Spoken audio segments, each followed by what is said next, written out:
பாயஸ் கார்டனுக்கு அடுத்த புரட்சி தலைவி அம்மா எனக்கு எங்கள் விவசாயிகளுக்கெல்லாம். ஏன்னா பாயஸ் கார்டன் படம் எனக்கு ஜெயலலிதா அம்மா ஞாபகம் வரும், தலைவர் ஞாபகம் வரும். இப்போ அதுக்கப்புறம் எனக்கு அம்மா தான், லதா அம்மா தான் எனக்கு புரட்சி தலைவி, சூப்பர் ஸ்டார். எந்த கம்பேரிசனும் எதுக்கும் நான் தகுதி இல்லை. அதெல்லாம் ஒன்றும் கிடையாது. போயஸ் கார்டனாலே பயமாக இருக்குது. அங்கே வாழறோன்றதுக்காக அதெல்லாம் அந்த பெரிய பெரிய மனிதர்கள் அவங்க. அதுக்கு நாங்கள் அந்த மாதிரிலாம் என்னை கம்பேர் பண்ணி சொன்னது அவர் அன்பில் சொல்லிட்டாரு. அதை நீங்கள் பெருசாக எடுத்துக்க வேண்டாம்.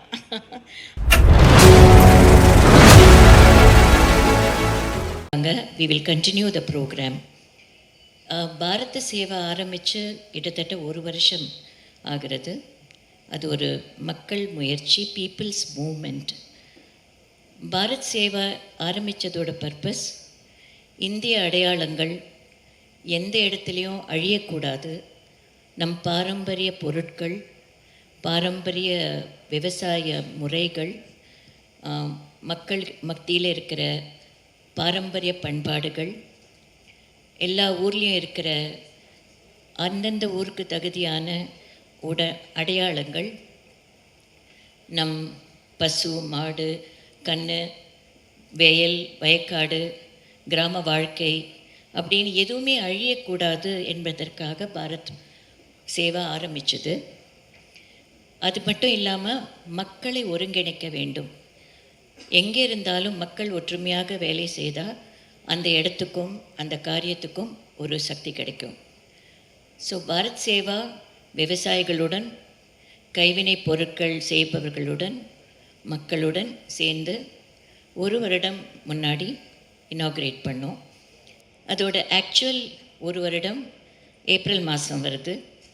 பட் எலெக்ஷன்ஸ் இருக்கிறதுனால அதனால் முன்னாடி வச்சுருக்கோம். ஒரு 1 மந்த் முன்னாடியே வைக்கிற மாதிரி ஒரு நிர்பந்தம் ஏற்பட்டது.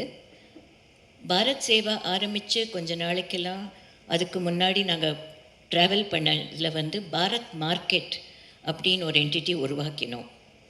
விவசாயிகளோட பொருட்களுக்கும் கைவினை பொருட்களுக்கும் ஒரு பிளாட்ஃபார்ம், ஒரு இடம், அதையெல்லாம் விற்பனை செய்யறதுக்கு ஒரு இடம் வேணும். இன்றைக்கி வெஸ்டர்ன் மால்ஸ், பெரிய பெரிய மால்ஸ் நம்மளை ஆக்கிரமித்து கொண்டிருக்கிறது. எங்கே பார்த்தாலும் மால்ஸ், வெளிநாட்டு பொருட்கள், பிராண்ட்ஸ். நம்ம பசங்க எல்லாருக்கும் இதுதான் வாழ்க்கை அப்படின்னு நினைக்கிறாங்க. இப்போது இந்த ஜெனரேஷனுக்கு பழைய இந்தியாவில் இருந்த சுபீக்ஷமோ ப்ராஸ்பெரிட்டியோ இருந்த பொருட்கள் பற்றியோ யாருக்கும் ஜாஸ்தி தெரிய வாய்ப்பில்லை. ஏன்னா அதை நம்ம கொண்டு போய் சேர்த்தா தான் அவங்களுக்கு தெரியும். அவங்கள நம்ம குறை சொல்ல முடியாது. இன்றைக்கி இருக்கிற ரொம்ப அவசரமான வாழ்க்கையில் வீட்லேயே உட்காந்து ஆர்டர் பண்ணி சாப்பிட்றதுக்கும் எல்லாமே வீட்டுக்கு வந்து சேருது. அப்போல்லாம் கடைக்கு போகிறதுன்றது ஒரு பெரிய அனுபவம். காய்கறி வாங்குறதும் சரி, டிபார்ட்மெண்டல் ஸ்டோர் போகிறதோ, டியூசிஎஸ் போகிறதோ, அங்காடிகளுக்கு போகிறதோ ஒரு பெரிய ஒரு அனுபவமாக இருந்தது. குடும்பமாக போகிறது ஒரு மனசுக்கே ஒரு பெரிய ஒரு மாறுதலாக இருந்தது. அங்கே போய் வாங்கிறதுன்றது ஒரு அனுபவம். இன்றைக்கி அந்த அனுபவங்கள்லாம் குறைஞ்சிக்கிட்டே வருது. அப்போ நம்ம யோசிக்க வேண்டியிருக்கு, நம்ம நேரம் எதில் போகுது, எதுக்காக போகிறது, அடுத்த தலைமுறைக்கு நம்ம என்ன கொண்டு போய் சேர்க்குறோம் அப்படின்னு ரொம்ப ரொம்ப யோசிக்கிற நேரமாக இருக்குது. அப்படி யோசிக்கும்போது கிராமம் வரைக்கும் பாதிப்புகள் இருக்குது. இப்போ அவங்க கூட வெளியில் வாங்கி தான் சாப்பிட்றாங்கன்னு சொல்கிறாங்க. சமைக்கிறதும் குறைஞ்சாச்சு. இருந்தாலும் அதுக்கு சில காரணங்கள் இருக்கலாம். வேலை பலுவாக இருக்கலாம், சூழ்நிலை சம்பந்தமாக இருக்கலாம். நம்ம யாரையும் குறை சொல்ல முடியாது. இருந்தாலும் நம்மளால் முடிஞ்ச அளவுக்கு அந்த காலத்து இந்தியாவை அப்பப்போ கொஞ்சம் நம்ம அதை ஞாபகத்துக்கு கொண்டு வரணும். அடுத்த தலைமுறைக்கு இப்படி ஒரு நாடு, நம்ம இருக்கிற நாடு இப்படி தான் இருந்தது அப்படின்னு காட்டுறதுக்கு சில அடையாளங்கள் தேவைப்படும். அதோட முயற்சி தான் பாரத் மார்க்கெட். எங்களோட விவசாயிகள், எங்களுடைய கைவினை பொருட்கள், நம்ம வியாபாரிகள் செழிப்பாக இருந்தால் தான் நம்ம ஊர் செழிப்பாக இருக்கும். நம்ம மற்ற வெளியிலேருந்து வரத ஒரு ஆப்ஷனாக வச்சுக்கலாம். ஆனால் இங்கே இருக்கிறது அழியக்கூடாது. இது பாரத் மார்க்கெட்டோட முயற்சி. இப்போ நாங்கள் 4 எக்ஸிபிஷன் இந்த ஒரு வருஷத்தில் பண்ணியிருக்கோம். பாரத் சேவா 42 மாவட்டங்களிலும் அது நடந்து கொண்டிருக்கிறது. சின்ன சின்ன கால்பதியங்கள் வைத்துக்கொண்டு தமிழ்நாடு முழுக்க மக்கள்கிட்ட கொண்டு போய் எங்கள் முயற்சியை சேர்க்கிறது எங்களுடைய வேலை. இதற்காக என்னுடன் வேலை செய்த எங்கள் குழு மெம்பர்ஸ், சென்னை ஆஃபீஸ் உயர்மட்ட குழு, மற்றபடி எல்லா மாவட்டங்கள்லேருந்தும் எங்களுக்காக உழைத்த அத்தனை மெம்பர்ஸுக்கும் என் முதற்கண் நன்றி.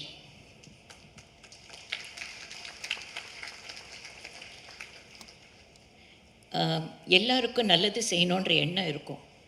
ஆனாலும் அது எப்படி செய்கிறது, யாரோட சேர்ந்து செய்கிறது, எப்படி செஞ்சால் கொண்டு போய் சேர்க்க முடியுன்ற ஒரு கவலையும் இருக்கும். இன்றைக்கி நாங்கள் லான்ச் பண்ணுறது மக்கள் மேடை, பாரத் சேவாவோட மக்கள் மேடை. இது ஒரு புதிய முயற்சி. இது என்னென்னா, அந்த காலத்து இந்தியா மாதிரி அப்போ கிராம சபை, பஞ்சாயத், அந்தந்த குரூப்ஸ் அங்கங்கே இருந்தாங்க. ஊர் கட்டுப்பாடுன்னு ஒன்று இருந்தது, ஊர் எல்லைக்கு ஒரு பாதுகாப்பு இருந்தது, ஊருக்குள்ளே ஒரு ஒரு ஒரு கட்டுக்கோப்பு இருந்தது. ஊர் எப்படி வளரணும், ஊர் எப்படி வளர்ச்சி பெறணும், எப்படிலாம் நம்ம அதுக்கு வேலை செய்யலாம் அப்படின்னு எல்லார்கிட்டேருந்து ஒரு ஈடுபாடு இருந்தது. இன்றைக்கி அந்த ஈடுபாடு குறைஞ்சிக்கிட்டே வருது இல்லையா? ஏன்னா அவங்கவுங்களுக்கு அவசர வாழ்க்கை. அதனால் மக்கள் மேடை அப்படின்றது தமிழ்நாட்டில் உள்ள எல்லா தொகுதிகளிலும் எங்கள் மக்கள் மேடை உருவாகும், நிர்வகிக்கப்படும். அந்த ஊருக்கு என்னெல்லாம் செய்யலாம், எந்த அடையாளங்கள் அழியக்கூடாது, எதை காப்பாற்றணும், விவசாயிகளோட மக்களோட அந்த ஊருக்கு என்னெல்லாம் செய்ய வேண்டும், எதை கேட்டு வாங்கி கொள்ள வேண்டும், எதை எப்படி செய்ய வேண்டும், எதை முன்னேற்றத்திற்கு எப்படி உழைக்க வேண்டும் அப்படின்னு எல்லாருமே மக்கள் மேடைக்கு வேலை செய்யலாம். ஆனால் அதுக்குன்னு ஒரு குழு இருக்கும். இப்போ retired people, IAS, IPS, government officers எவ்வளோ பேர் இருக்காங்க. அவங்களும் ஏதோ செய்யணும்னு நினைக்கிறாங்க. அதை இவங்க அவங்க எக்ஸ்பீரியன்ஸை மக்கள் மேடைக்கு கொடுக்கலாம். மற்றபடி தமிழ்நாட்டில் உள்ள அனைத்து மக்களும் உறுப்பினராக இருக்கலாம். உறுப்பினராக இருந்து உங்கள் தொகுதிக்கு, உங்கள் கிராமத்துக்கு மக்கள் மேடையோடு சேர்ந்து வேலை செய்யலாம். இன்று நாங்கள் துவங்குவது அந்த முயற்சி. முதலாக திருவள்ளூர் மாவட்டத்தை ஒரு மாடலாக எடுத்திருக்கோம். இப்போது திருவள்ளூர் மாவட்டத்திலேருந்து மக்கள் மேடை எல்லாரும் மேடைக்கு வரலாம். திருவள்ளூர் மாவட்டத்தை சேர்ந்தவர்கள், மக்கள் மேடை ஃபார்ம் பண்ணவர்கள் மேடைக்கு வருமாறு கேட்டுக்கொள்கிறேன்.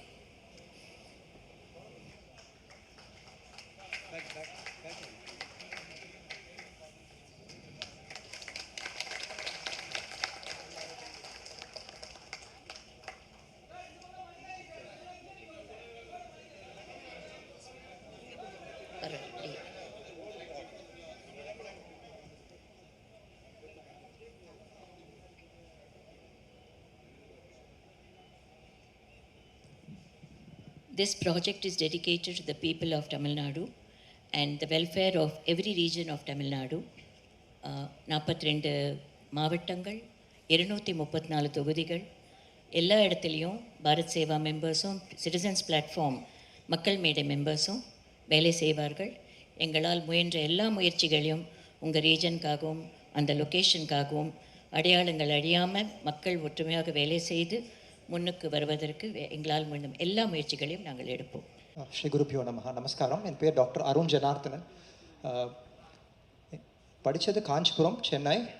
மாஸ்டர்ஸ் அண்ட் பிஹெச்டி அமெரிக்காவில் பண்ணேன். 12 இயர்ஸ் அங்கே இருந்திருக்கிறேன். இன்டெல் கலிஃபோர்னியாவில் ஒர்க் பண்ணிவிட்டு இப்போ குவால்காம் ஹெச்சிஎல்ல டெக்னாலஜி டைரக்டராக இருக்கிறேன். இது படிப்பு சம்மந்தப்பட்ட விஷயம். ஆனால் அக்கா சொன்ன மாதிரி விவசாயத்தில் கடைசி ஒரு 2 வருஷமான அனுபவம். நாட்டு பசுக்களை இந்தியா முழுக்க தேடி கண்டுபிடிச்சி அந்தந்த ரக மாடுகளை அங்கங்கே வளர்க்கணும் அப்படிங்கிற சங்கல்பம் எடுத்துக்கிட்டு 468 நாட்டு பசு காளை கண்ணுக்குட்டி வளர்க்குறோம் காஞ்சிபுரத்தில்.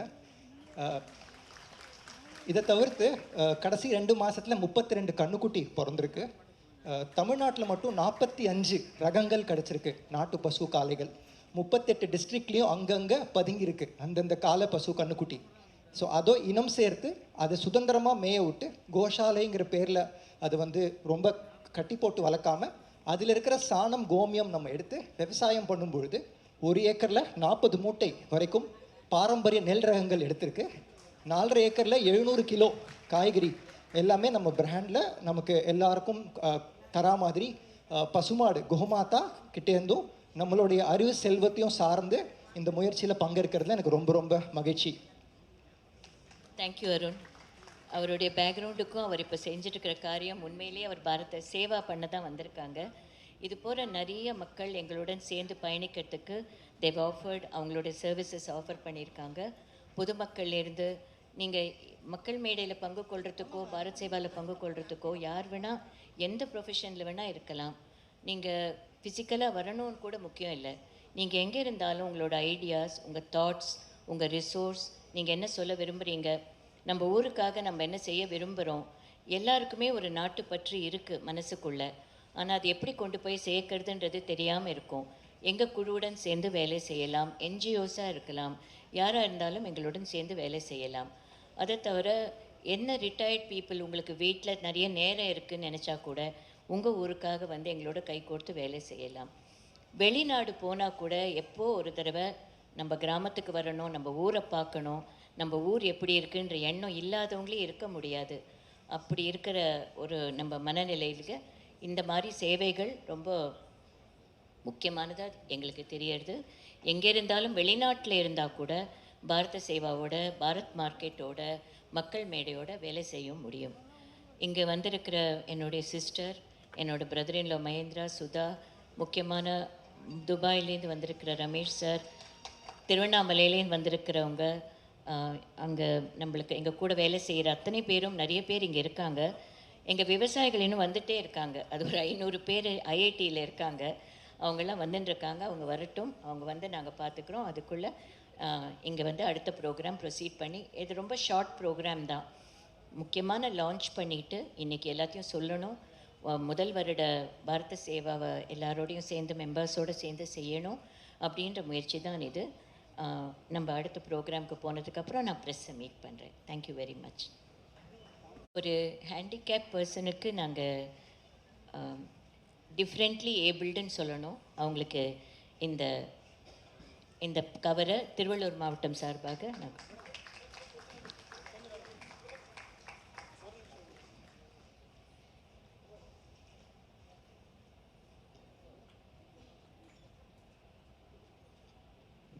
அண்மையில் ஒரு ஊரில் ஒரு தெரு ஃபுல்லாக குப்பை போட்டு வச்சுருந்தாங்க. அந்த வழியாக போகிற ஸ்டூடெண்ட்ஸ் எல்லாம் என்னை காண்டாக்ட் பண்ணி, அந்த வழியாக நடக்கிறதே கஷ்டமாக இருக்குது, அந்த ஊர்க்காரங்க எவ்வளோ சொல்லியும் ஒன்றும் நடக்கலை அப்படின்றதுக்காக நான் உடனே முக்கியமான யாருக்கு தெரிவிக்கணுமோ தெரிவித்து அந்த குப்பைகளை 2 மணி நேரத்தில் அகற்றி எங்கள் மக்கள் சேவை மூலியமாக செஞ்சுருக்கோம். அது மாதிரி சின்ன சின்ன காரியங்கள் கூட சுகாதாரமாக வைத்துக்கொள்வதும் அவங்கவுங்க ஊரை சுத்தமாக வைத்துக்கொள்வதும் நம்ம கையில் தான் இருக்குது. அதற்கு எல்லாரும் ஒரு முயற்சி எடுக்கணும்னு நான் வேண்டிக் கொள்கிறேன். ஹலோ மேடம், ஃபஸ்ட்டு இயரை வந்து நீங்கள் வந்து கம்ப்ளீட் பண்ணியிருக்கீங்க. இது அடுத்தடுத்து எந்தெந்த மாதிரியான ஸ்டெப்ஸை வந்து நீங்கள் முன்னெடுத்துருக்க போகிறீங்க மேடம்? பாரத சேவாவை ஆரம்பித்தது தான் இன்றைக்கி ஒரு லொக்காலிட்டிலையும் மக்கள் மேடையாக கொண்டு போகிறோம். இந்த ஒரு வருஷத்தில் அந்தந்த இடத்துல குழு இருந்தால் தான் அந்தந்த காரியங்களை செய்ய முடியும், ஊர் நலனுக்கு வேலை செய்ய முடியும்ன்றதுனால 234 தொகுதிகளாக இருக்கிற தமிழ்நாட்டிற்கும் 42 மாவட்டங்களாக இருக்கிற தமிழ்நாட்டிற்கும் எல்லா ஊர்களிலும் கிராமம் வரைக்கும் நம்ம மெம்பர்ஸ், நம்ம குழுக்கள் வேலை செய்து ஒரு நெட்வொர்க், அப்படி நெட்வொர்க் ஹெட் ஆஃபீஸ் வரைக்கும் எல்லாம் தெரிவிக்கிறதுக்கும் நல்ல காரியங்கள் பண்ணுவதற்கும் தான் இவங்க காவலர்கள், பாதுகாவலர்கள், நிர்வாகிகள், பொறுப்பாளர்கள், அக்கௌண்டபிலிட்டின்னு சொல்லுவோம் இங்கிலீஷில். அந்தந்த ஊருக்கு ஒரு அக்கௌண்டபிலிட்டி. நம்மளும் இந்த ஊரில் ஒருத்தர், மக்களோட மக்களாக நாம் எனக்கு என்னென்னு நம்ம போகிற காலம் இல்லை இது. இன்றைக்கி நம்மளுக்கு என்ன அப்ளை ஆகுதோ அதே தான் இன்னொருத்தருக்கும் அப்ளை ஆக போகுது.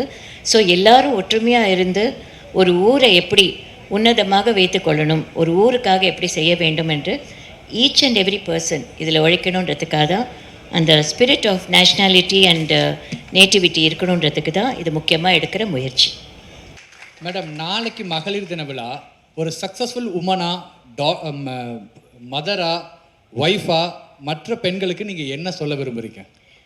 எத்தனையோ பெண்கள் வெளியில் தெரியாமல் எவ்வளவோ நல்ல காரியங்கள் பண்ணிகிட்ருக்காங்க. வெளியில் தெரியாமையே அவங்கவுங்க சந்தோஷமாக வயதானாலும் சரி, ஒரு பிளாட்ஃபார்மில் ஒரு பூ விற்கிற ஒரு வயசான கிழவியிலேருந்து கிராமத்தில் இருக்கிற பெரிய பெரிய காரியங்களை பண்ணிட்டு சத்தமில்லாமல் பண்ணிகிட்ருக்காங்க. அத்தனை விமனுக்கும் என்னுடைய தலைவணங்குறேன். எல்லாரும் பெண்கள் தங்கள் திறமைகளை வெளியில் கொண்டு வந்து செய்யறதுக்கு எல்லாருக்கும் கடவுள் அவங்களுக்கு சக்தியை கொடுக்கணும்னு நான் வேண்டிக்கிறேன். மாநில தலைவருக்கேன் இந்த தயா பண்ற விவசாய பிரிவில். இந்த விவசாய பிரிவில் வந்து பார்த்திங்கன்னா மேடம் வந்து ராகவேந்திரா மண்டபத்தில் வந்து விவசாயிங்க மதிப்பு கூட்டு பொருள்லாம் வந்து ஸ்டால் போட சொன்னாங்க. போன வருஷம் மே மாதம் போட்டோம். 3 நாள் வெள்ளி சனி ஞாயிறு 3 நாளும் போட்டாங்க. மற்ற ஸ்டால் போகிற இடத்துலலாம் காசு வாங்குவாங்க. 5000 கொடு ஒரு நாளைக்கு, 3 நாளைக்கு 5000 கேட்பாங்க. ஆனால் மேடம் நான் சொன்னேன், மேடம் விவசாயிங்கெல்லாம் வருமானம் இல்லை மேடம் இப்போ, அதனால் வந்து அவங்களுக்கு ஃப்ரீயாக ஸ்டால் கொடுக்கணும் மேடம், அவங்களுக்கு 3 நாளுக்கும் சாப்பாடு போடணுங்க மேடம்னு, அப்புறம் டிரான்ஸ்போர்ட்டும் கொடுக்கணுன்னு. ஆனால் மேடம் சூப்பராக அது சாப்பாடெல்லாம் வந்து ரொம்ப ஹைஜீனிக்காக பண்ணி கொடுத்தாங்க. ஒரு 5 ஸ்டார் ஹோட்டல் எப்படி இருக்குமோ அந்த மாதிரி ஃபார்மர்ஸுக்கு வயிறு குளிர அவங்களுக்கு செஞ்சு கொடுத்தாங்க. இன்றைக்கே எனக்கு கண்ணு கலங்குது. அது விவசாயிங்க எங்கே போனாலும் ஸ்டால் போட்டால் 1000 கொடு 2000 கொடு ஒரு நாளைக்கு வாடகை வாங்குவாங்க. ஆனால் மேடம் வந்து எங்களுக்கு தெய்வத்துக்கு ஒரு விவசாயிகளாக ஒரு தெய்வம் மாதிரி எங்களுக்கு அமைஞ்சிக்கிறாங்க. இப்போ எனக்கு இந்த விவசாயத்தில் வந்து நான் பெரிய அளவில் எடுத்துகிட்டு போவேன். விவசாயிகளுக்கு என்னென்ன செய்யணுமோ இந்த தயா பண்டிஸில் மக்கள் மேடையிலையும் இப்போ ஒரு 20 ஸ்டால் விவசாய ஸ்டால் மேடம் சொன்னாங்க, அர்ஜென்ட்டு ஒரு 4 நாளில் ரெடி பண்ணேன். இப்போ இங்கேயும் ஃப்ரீயாக தான் போட்டுக்கிறாங்க. ஒரு ஐடி கம்பெனியில் போய் ஒரு ஸ்டால் போனால் 5000 கேட்குறாங்க ஒரு நாளைக்கு வாடகை. ஆனால் மேடம் வந்து என்ன பண்ணுறாங்க, அவங்க திவ்யன் ஒரு கம்பெனி வச்சுருக்காங்க. அந்த ஃபார்மர்ஸ் உற்பத்தி பண்ணுற அந்த மதிப்புக்கூட்டு பொருள் எல்லாம் வந்து வாங்கி எக்ஸ்போர்ட் ஆர்டர் எடுத்து கொடுத்ததுக்கு மேடம் ட்ரை பண்ணுகிறாங்க. அவங்களுக்கு பெரிய கரோலி கொடுத்துருங்க. மேடம் வந்து நான் சொல்லனா பாயஸ் கார்டனுக்கு அடுத்த புரட்சி தலைவர் அம்மா எனக்கு எங்கள் விவசாயிகளுக்கெல்லாம். ஏன்னா பாயஸ் கார்டன் படம் எனக்கு ஜெயலலிதா அம்மா ஞாபகம் வரும், தலைவர் ஞாபகம் வரும். இப்போ அதுக்கப்புறம் எனக்கு அம்மா தான், லதா அம்மா தான் எனக்கு புரட்சி தலைவர் சூப்பர் ஸ்டார். ஏன்னா அம்மா வந்து எனக்கு ரொம்ப கண்ணு கலங்குது, என்ன பேசுறதே தெரியல. அவ்வளோ விவசாயிகளுக்கு மற்ற நடிகர் ஒய்ஃப்லாம் பார்த்தீங்கன்னா வெளியே வர மாட்டாங்க. ஆனால் எங்கள் சூப்பர் ஸ்டார் என் தலைவனுடைய ஒய்ஃபு அம்மா லதா அம்மா வந்து இவ்வளோ இறங்கி வந்து செய்கிறாங்கன்னா யாருக்காக செய்கிறாங்க? மக்கள் நல்லா இருக்கணும். எப்போ பாரு அவங்க மக்கள் தான். தூங்குறாங்களோ இல்லைன்னே தெரியல. 12 மணிக்கு ஃபோன் பண்ணாலும் எடுக்கிறாங்க. அது மக்கள் கல்யாண சுந்தரம் விவசாயி எப்படிங்கிறாங்க இதே தான் பேசுவாங்க எப்பவுமே. என்ன அவங்க செய்யணும்னு அவசியமே கிடையாது. அவங்க என்ன தலையெழுத்து அதெல்லாம் செய்யணுன்னு, அதோ ஒரு நல்லது பண்ணோம், மக்களுக்கு நல்லது பண்ணோம். ஏன்னா தலைவர் வீட்டுக்கு போனால் ஒரு நாளைக்கு 1000 பேர் வந்து போகிறாங்க. ஒரு சிஎம் வீட்டில் கூட அந்த மாதிரி கிடையாது. அம்மா அந்த வரவங்களுக்கு எல்லாம் ரிஸ்பான்சிபிள் பண்ணிக்கின்னு, வரவங்களுக்கு எல்லாம் நல்லது பண்ணிக்கின்னு, விவசாயிகளுக்கு நல்லது பண்ண, நாட்டு மக்களுக்கு நல்லது பண்ணணும்னு நினைக்கிறாங்க. அதுக்கு நீங்களாம் ஒத்துழைப்பு இருக்குது. பெரிய லெவலில் இது வளரணும். இந்த மக்கள் மேடை வந்து முன்னர் 2 வருஷம் டைம் இதுக்கு நல்ல மாதிரி வளர்ந்து பெரிய வளர்ச்சி அடைந்து இந்த பாரத சேவாவும் இப்போ கேரளா மாநிலத்திலேருந்து வந்திருக்காரு. அவரும் பொறுப்பேற்றுக்கு போகிறாரு. அப்புறம் கர்நாடகா மாநிலம் இந்தியா ஃபுல்லாக இது வளர்ச்சி அடைந்து கேட்டு இங்கே வாய்ப்பளித்த லதாம்மா அவர்களுக்கும் மற்ற விவசாய மக்களுக்கும் நம் தயா பண்ஸ் நிர்வாகிகளும் நன்றியை கொடுத்து நன்றி, வணக்கம். அம்மா ரொம்ப நன்றிம்மா. கல்யாண சுந்தரம் என்ன ரொம்ப இங்கே ப்ரெஸ் தயவுசெய்து நான் சொல்கிறது சொல்ல விரும்புகிறேன். எந்த கம்பேரிசனும் எதுக்கும் நான் தகுதி இல்லை. அதெல்லாம் ஒன்றும் கிடையாது. போயஸ் கார்டனாலே பயமாக இருக்குது. அங்கே வாழறோன்றதுக்காக அதெல்லாம் அந்த பெரிய பெரிய மனிதர்கள் அவங்க. அதுக்கு நாங்கள் அந்த மாதிரிலாம் என்னை கம்பேர் பண்ணி சொன்னது அவர் அன்பில் சொல்லிட்டாரு. அதை நீங்கள் பெருசாக எடுத்துக்க வேண்டாம். அதையும் சொல்லிடுறேன். அடுத்த அம்மா, அடுத்த போயஸ், அடுத்த எதுவும் கிடையாது. நாங்கள்லாம் ஒரு சேவை பண்ண வந்திருக்கோம். தயவுசெய்து அவங்களாம் ரொம்ப பெரிய ஸ்தானத்தில் கஷ்டப்பட்டு முன்னுக்கு வந்து எங்கள் ஏரியாவில் எங்களுக்கு பெருமையாக இருந்த ஒரு ஏரியாவில் இருந்தவங்க. அவங்களெல்லாம் நாங்கள் நினச்சி பெருமைப்படுறோம். அந்த வாழ்த்துக்கு நன்றி, அன்புக்கு நன்றி. ஆனால் அந்த மாதிரி கம்பேர் பண்ணுறது வேண்டாம். ப்ரெஸ்ஸுக்கு நான் சொல்லிக்கிறேன். போயஸ் கார்டனில் இருக்கிறது போயஸ் கார்டன்ற ஒரு அடையாளத்தை தவிர வேறு எதுவும் கிடையாது. தேங்க்யூ. நான் எல்லாருக்கும் ஒரு தாயாக இருக்க விரும்புகிறேன், அவ்வளோதான். தேங்க்யூ. இவர் கேரளாலேருந்து வந்திருக்காங்க, கேரளா பொறுப்பாளர். பாரத சேவா எல்லா இடத்துலையும் அவங்க அங்கங்கே மக்கள் மன்றம், மக்கள் மேடை எங்கெங்கே ஸ்டார்ட் பண்ணுறாங்களோ அவங்கவுங்க சேர்ந்து செய்கிறாங்க.